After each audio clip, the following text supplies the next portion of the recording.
দিল্লির খবরের দিকে নজর রাখবো। দিল্লিতে বিস্ফোরণ ঘটা গাড়ির গতিবিধি নিয়ে দানা বাঁধছে রহস্য। প্রায় 6.5 ঘন্টা টাইম ফ্রেম নিয়ে বাড়ছে ধোঁয়াশা। 6.5 ঘন্টা কোথায় ছিল i20 গাড়িটি? আরো সিসিটিভি ফুটেজ খতিয়ে দেখছে পুলিশ। 6.5 ঘন্টার যে টাইম ফ্রেম, সেই টাইমে কোথায় ছিল গাড়িটি এবং তার যে গতিবিধি, সে সমস্ত কিছু সিসিটিভি ফুটেজ খতিয়ে দেখে সমস্ত সূত্র সন্ধান করছেন গোয়েন্দারা। 6.5 ঘন্টা i20 গাড়িটি কোথায় ছিল এবং বিভিন্ন জায়গায় সিসিটিভি ফুটেজ ইতিমধ্যেই দেখা হয়েছে এবং আরো যে রাস্তা রয়েছে সেখানকার যে সিসিটিভি ফুটেজ তাও দেখা হচ্ছে।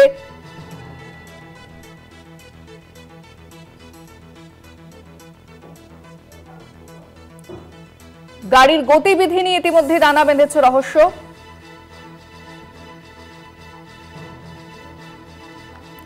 এই বিষয়ে বিস্তারিত জানবো, আমাদের সঙ্গে সরাসরি দিল্লি থেকে রয়েছে প্রতিনিধি রিয়া মাঝি। রিয়া, এই যে গাড়ির যে একটা টাইম ফ্রেমের কথা বলা হচ্ছে যে 6.5 ঘন্টা গাড়িটা কোথায় ছিল এবং তার যে গতিবিধি, সেটা নিয়ে একটা রহস্য দানা বাঁধছে। ইতিমধ্যে তোমার কাছে কি খবর রয়েছে, কি আপডেট পাচ্ছ তুমি আজ?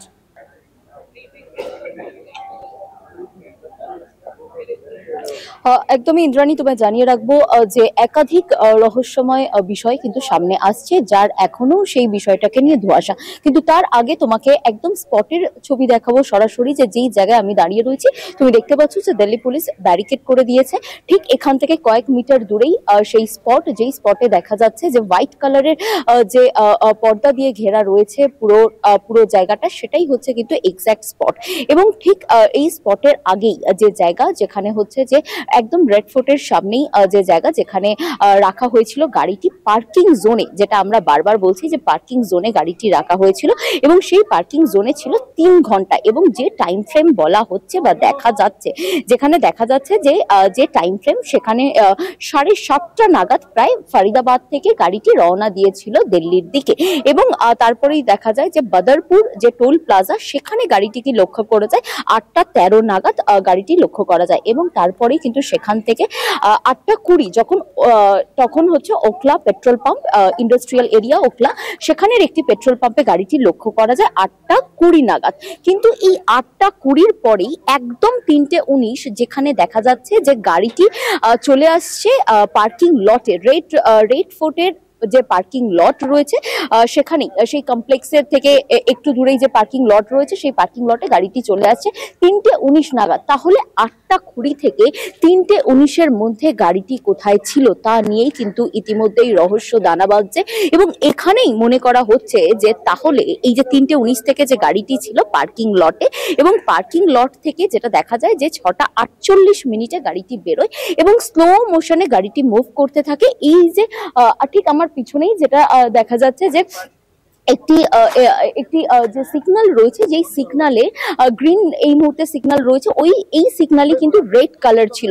এবং সেই রেড যখনই সিগন্যাল ছিল, সেই সময়ই যেটা দেখা যায় যে গাড়িটি ব্লাস্ট করে। এবং তোমাকে যেমনটা বলছিলাম যে স্লো মোশনে মুভ করছিল গাড়িটি ব্লাস্ট করে, তখন ঘড়ির কাঁটায় 6:52। এবং এখানেই যেটা প্রশ্ন উঠছে যে এই 8:20 থেকে 3:19 মধ্যে, অর্থাৎ 6.5 ঘন্টা গাড়িটি কোথায় গিয়েছিল।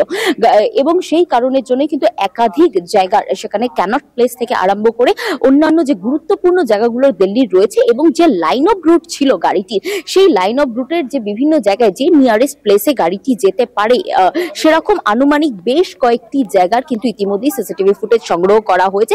আমরা জানি যে প্রায় 100টারও বেশি, একদম ফরিদাবাদ থেকে আরম্ভ করে এই রেড ফোর্ট অব্দি একাধিক সিসিটিভি ফুটেজ, সেগুলো কিন্তু চেক করা হয়েছে বা অ্যানালিসিস করেছে তদন্তকারী আধিকারিকরা। এবং এই মুহূর্তে যেটা দেখা যাচ্ছে যে 6.5 ঘন্টার যে একটি টাইম লাইন বা টাইম ফ্রেম, সেটা পাওয়া যাচ্ছে না। এবং সেই কারণের জন্যই সেই টাইম ফ্রেমে কোথায় ছিল গাড়িটা, কোন দিকে মুভমেন্ট হয়েছে, কোন গুরুত্বপূর্ণ জায়গায়, কারণ আমরা জানি যে দিল্লির রাজধানী এবং একাধিক ভাইটাল ইনস্টলেশন রয়েছে, এবং এই গাড়িটির যে সেই রুটেও কিন্তু একাধিক মনুমেন্ট এবং হিস্টোরিক্যাল মনুমেন্ট এবং ভাইটাল ইনস্টলেশন রয়েছে। সেই জায়গা থেকে দাঁড়িয়ে গাড়িটি সোজা চলে আসে পার্কিং লটে এবং পার্কিং লট থেকে বেরোয় 6:48 নাগাদ এবং 6:52-তে ব্লাস্ট করে যায়।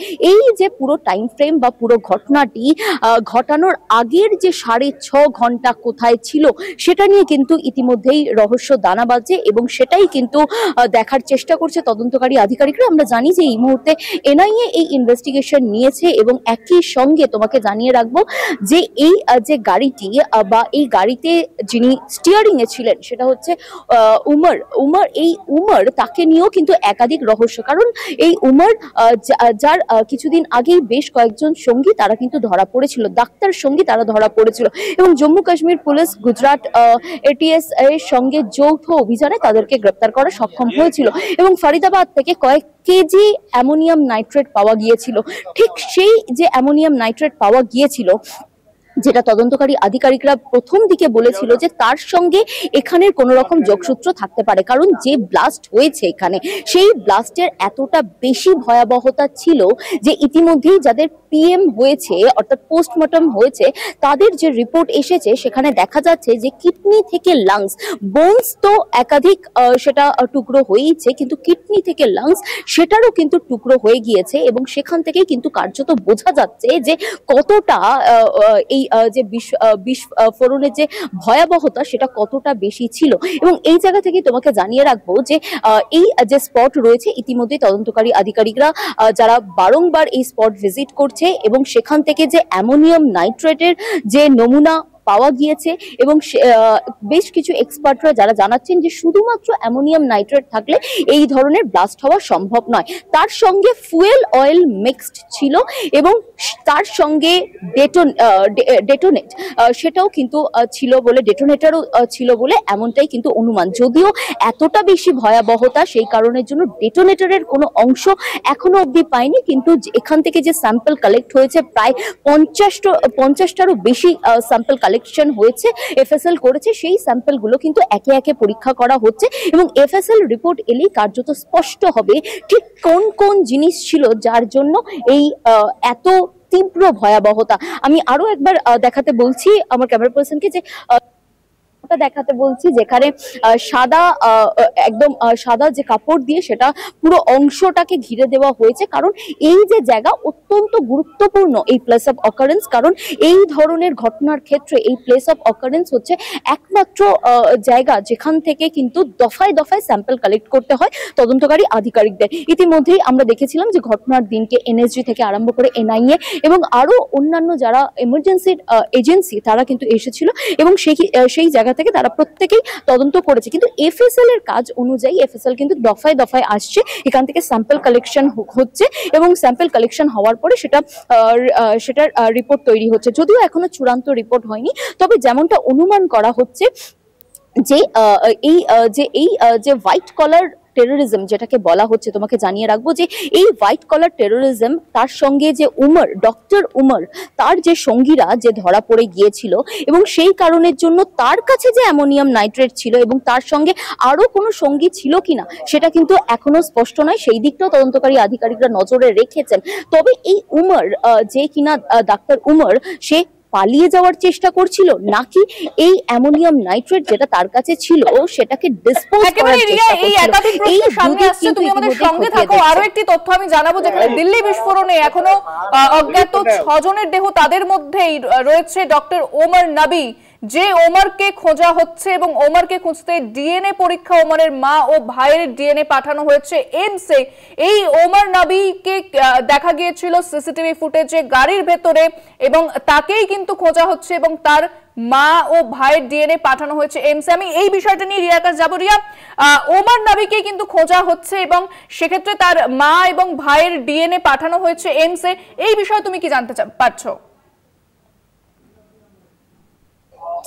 একদমই দেখো, তোমায় জানিয়ে রাখবো যে যেই দিন এই ঘটনাটি ঘটে সেই সময় কিন্তু যেটা দেখা যায় যে পুলিশ অর্থাৎ জম্মু কাশ্মীর পুলিশ থেকে আরম্ভ করে দিল্লি পুলিশের একটি টিম পৌঁছে যায় সেখানে, এবং পৌঁছে যাওয়ার পরেই কিন্তু আগেই দেখা যায় যে জম্মু কাশ্মীর পুলিশ এই যে উমর নাবি তার বাড়িতে রেড করে, এবং রেড করার পরেই ইমিডিয়েট বেসিসে তার বাবাকে ডিটেন করে এখনো তাকে কোয়েশ্চেন আনসার করা হচ্ছে, এবং একই সঙ্গে মা এবং দুটি ভাই তাদেরকে ডিটেন করে তাদের ডিএনএ স্যাম্পল নেওয়া হয়। এবং ডিএনএ স্যাম্পল নেওয়ার পরে মূলত পুলিশ যেটা দেখার চেষ্টা করছে সেটা হচ্ছে যে এই গাড়িতে সিসিটিভিতে যখন দেখা যায় যে উমর নবীকে দেখা যায় সেই সিসিটিভিতে, এবং সেখান অবধি যদিও এই 6.5 ঘন্টার মধ্যে যদি উমর নবী স্টিয়ারিং থেকে না গিয়ে থাকে, যদি উমর নবী সেখানেই গিয়ে থাকে এবং ব্লাস্টের সময় যদি জেনে শুনে উমর নবী সেখানেই থাকে, তাহলে কিন্তু তার মৃত্যু হয়েছে।